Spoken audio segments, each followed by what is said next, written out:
right, hello again. I'm going live here for another round of Peter's Random Piano Tips. This one is in response to Michael Martinez from Grand Junction. And Michael asked for some tips on jazz piano licks. So I said that could definitely happen, and then before I pressed play on this, I started giving it some thought and realized I needed to think about this for a minute. So I wrote some notes for myself, try to keep it organized and relatively concise. Jazz piano licks, that's a big can of worms. So the way I think of jazz piano licks is really in a different kind of paradigm than just learning licks. You can learn licks. I was just playing In Your Own Sweet Way by Dave Brubeck.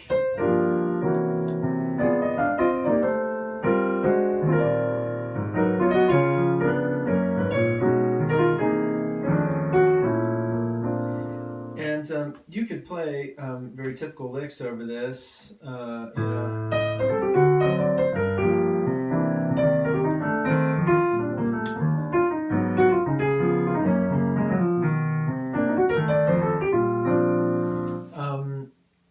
So if you learn your typical licks, for instance on 2/5s, running down the arpeggio of the chord to the third of the 5,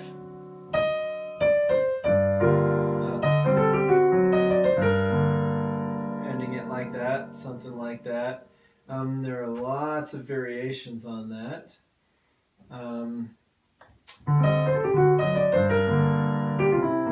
See, G minor 7, resolved to the third of C. Also, there's this one which I did, which is the 9. Dropping bananas 1, 9 7 5 3 1, that was 9 7 5 3 2.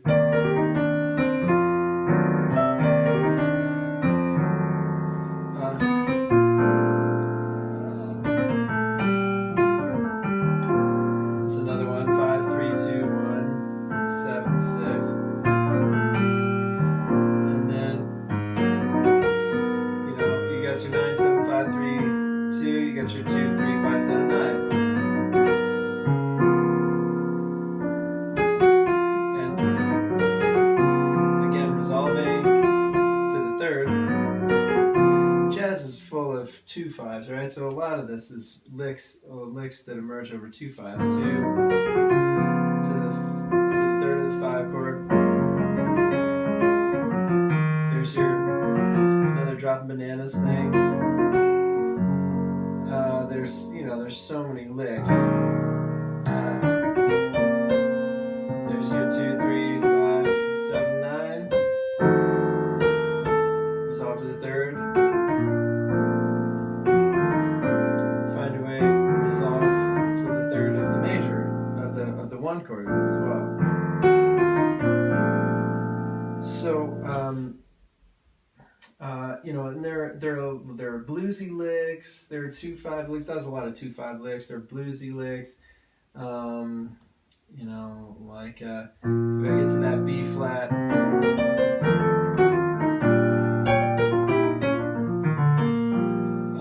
Oscar Peterson type of licks.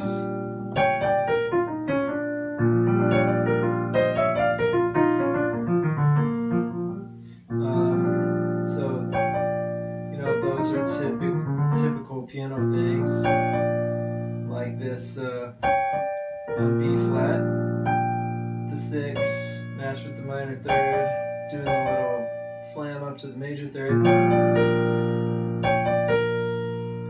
and then this guy, 5 4 flat 3 to the major 3. That flat 3 to the major 3 is a major pathway.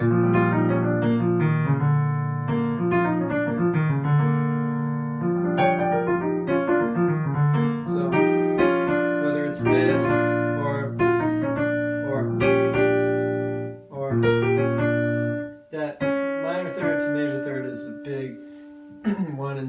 kind of swing and bop era language.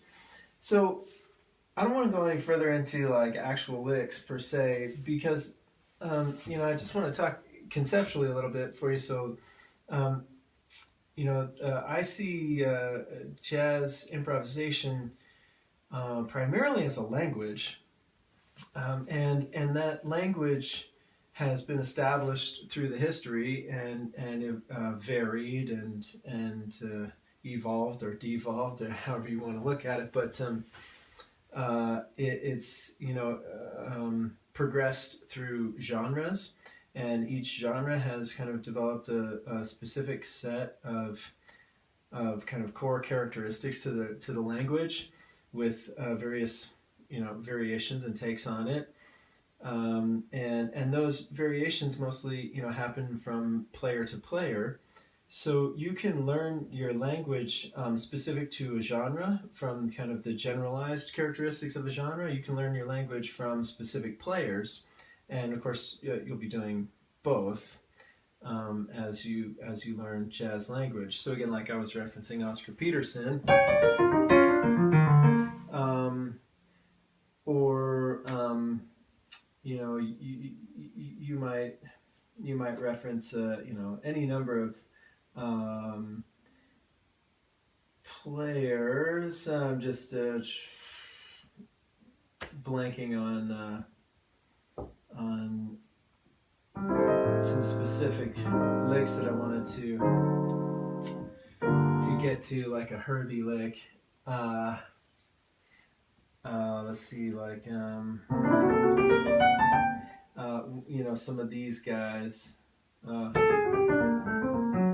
I've gotten those from players like Herbie. Then I've learned things from players like Brad Melda or Keith Jarrett. This one I took from Keith Jarrett, actually. Actually, it was a 5-1, so it was like that. So it's taking the 5 chord, for instance, here at D7. It's a G minor. We get to the D7, 5, 3, 1, 7, and resolving to the 3rd of the chord. So we're doing a 2-5 to B flat. That's just a beautiful little phrase that Keith played on some trio record, and you can analyze it. The 5, 3, 1, 7, resolving to the 3rd of the next chord, and then you can transpose it through 12 keys to really get it under your fingers, and then I can think, okay, so I'm influenced by Keith Jarrett when I play that, right? And you learn the language by listening to the players and the styles that you want to be influenced by, and then by transcribing them. So you can learn it by ear. You can write it down. The most important thing is learning to play it.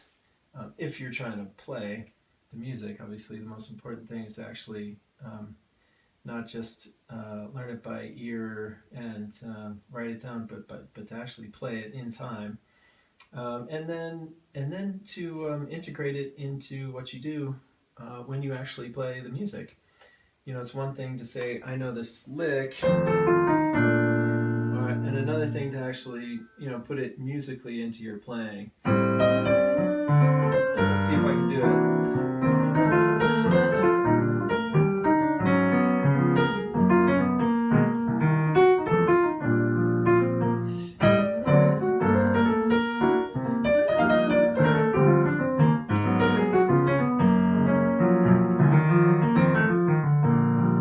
Kind of.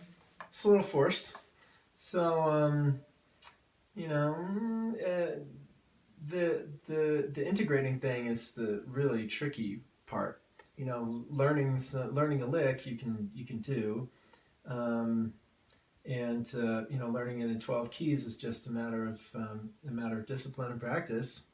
But really integrating it in an authentic way into what you're playing in the moment, that's where it gets tricky, and that just takes a lot of experience and experimentation. You can really specifically practice it too. You can say, do like what I just did. So I'm going to try to integrate this lick into my playing, and really work on it. The other thing you can do is actually write out solos. Just a chorus, or even just a section, just an 8-bar section. Just write out exactly what you want to play, integrate the licks you want to integrate, and then work it out like it's an etude. There are stories of great players doing things like that, and it really establishes a nice kind of baseline for you, fallback plan, if you will. So I'd like to bring in another concept beyond language, which is that there's, in jazz, there's a field of possibilities that you're dealing with at any given time. And that is, the scales, the chords, the, patterns, chromaticism, harmonic approaches, harmonic substitutions, and of course rhythmic variations. Those are all within the, basically your big field of possibilities at any given moment. So, whatever tune you're playing on establishes a certain constraint on that, or a certain framework, and then you have choices to make within that framework, from amongst the field of possibilities. Now, how much you've mastered the field of possibilities is basically the measure of your jazz musicianship, in a way. Players like, let's say, Chris Potter on the saxophone, man, that cat has so many possibilities at his fingertips at any given moment, on any given tune, in any key, in any tempo. I marvel at his approach and his creativity, his ability to access that field of possibilities, the rhythmic field, the harmonic field, the pattern, the field of patterns. He will do patterns that I have never thought of, and he will play them up and down, winding through scales and chords, harmonic substitutions and progressions over the course of a tune, in ways that is really inspiring. So I'd encourage you to check him out if you want to see some really next level opening to the field of possibilities. The danger of just exploring the field of possibilities, and the most typical entry place into this is chord scales. So if you look in like an old Jamie Aebersold book or something, beginning of the chart, it's got like the chords and the scales that go along with those chords. But if you just understand the chords and the notes and the scales, that doesn't mean you have any control over the aspects of the style that you're going for, namely rhythm, and language. And so if you don't have control over the rhythm and the language in terms of the style, it's going to be potentially very random sounding. So part of that field of possibilities, what am I trying to say? Part of like turning that into actual music is figuring out how to create ideas and how to develop ideas. And that's where I get to my third and final concept that I wanted to emphasize in this video, which is storytelling. So for me, motivic development, the development of small musical ideas, is basically essentially musical storytelling. And what else do we want, man, as listeners and as performers, than to be telling stories and stories that are compelling. So the way that I've found to do that is to have relatively small ideas that then I can develop. And basically, I treat ideas like little characters, like I'm creating little characters on in like a video game or something, and then I get to tell those characters where to go. And the song itself, the song form and the harmonic, the harmonic progressions in it are kind of the fields within which I'm working that character, and then if I'm in a band, the interaction happens between characters that other band members present and or other characters that I create. And that then, it doesn't completely transcend language, because the rhythmic style, the various characteristics of style are still in play, and language is connected into that. But it does transcend the idea of just, playing licks, because what you're doing is actually creating ideas, and then each idea becomes a character, and then you're telling a story with that character. So let me demonstrate. So like if I were going to play licks on this tune, In Your Own Sweet Way, I might play something like...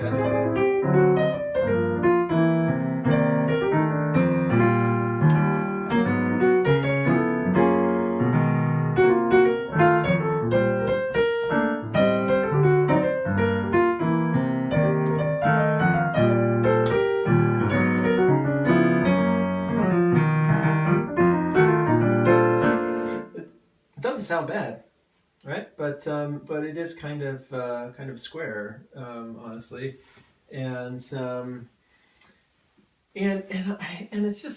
not very compelling to me. It sounds like kind of just an imitation of standard jazz. Well, I mean it is standard jazz. It's not imitation, but it's just, I don't know. It's not very compelling because it's not very personal, right? I'm just executing things that make the changes. I'm executing lines and licks. So now, if I want to storytell, this is where I get to do it differently every single time, and this is where a cat like Chris Potter, completely next level. But let me demonstrate with a simple motif. All right, so like from the melody. Sorry. 1, 2, 1, 2, 3.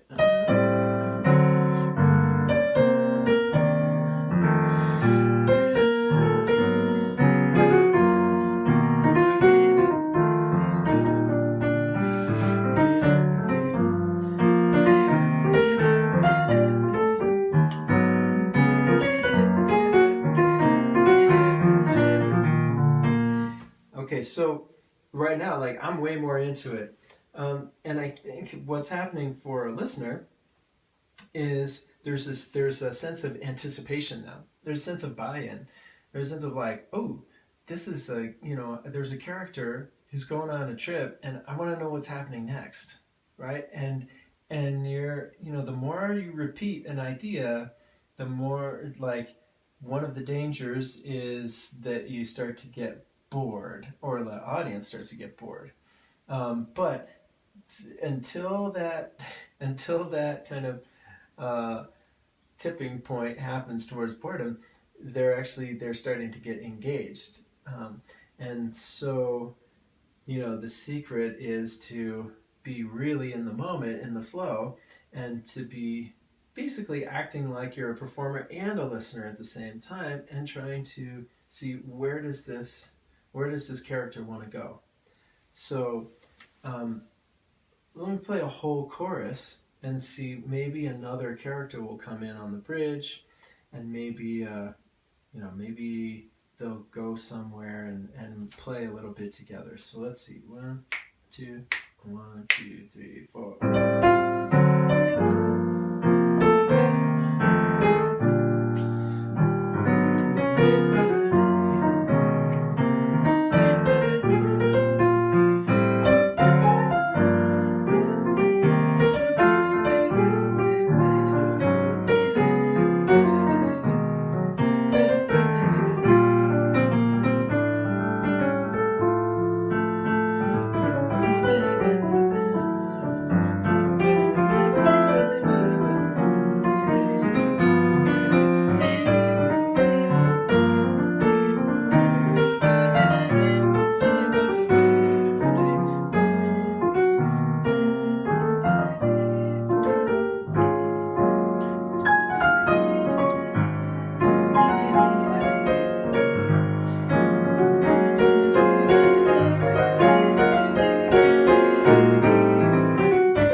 So hopefully you see the idea. For me, I'm like way more engaged also as a performer, because I'm really trying to keep ideas going, and like I've got some ideas in the back of my head, like you know, oh, I kind of left this character behind, like I remember that from the beginning, and I want to bring, maybe bring that character back, and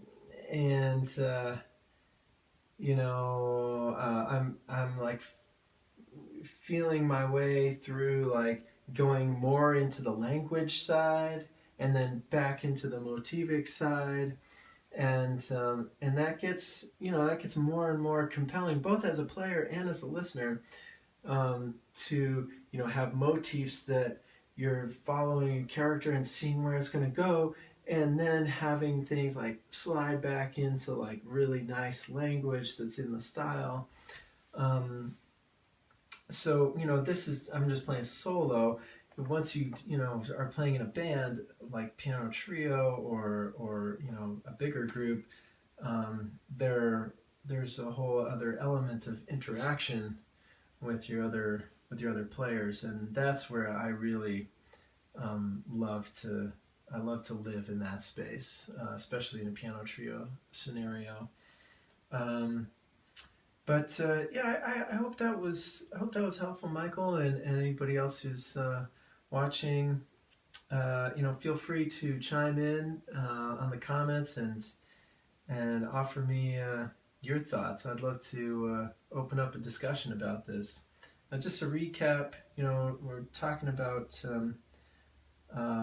jazz licks, and so I brought up the idea of language, and language being connected to genre and players, and then the idea of the field of possibilities, which is all the possibilities that you have from the chords and scales, patterns, chromatic possibilities, harmonic substitutions, rhythmic variations. I mean, I didn't even do almost any of that stuff in my improvisation here. If we wanted to add in more chromaticism, more harmonic substitutions, more rhythmic variations, more patternistic playing, we could create a 10 chorus solo that would be really interesting. That's the kind of stuff that I really love to implement personally when I have interaction with other band members. So not that you can't do it solo, but and then finally the idea of storytelling, being really, for me, it's the big trump card. It's the crucial element to having an improvisation that for me as a performer feels compelling to play, and that for me as a listener feels compelling to listen to. Like I can't wait to hear what's next. All right, man. Keep on trucking.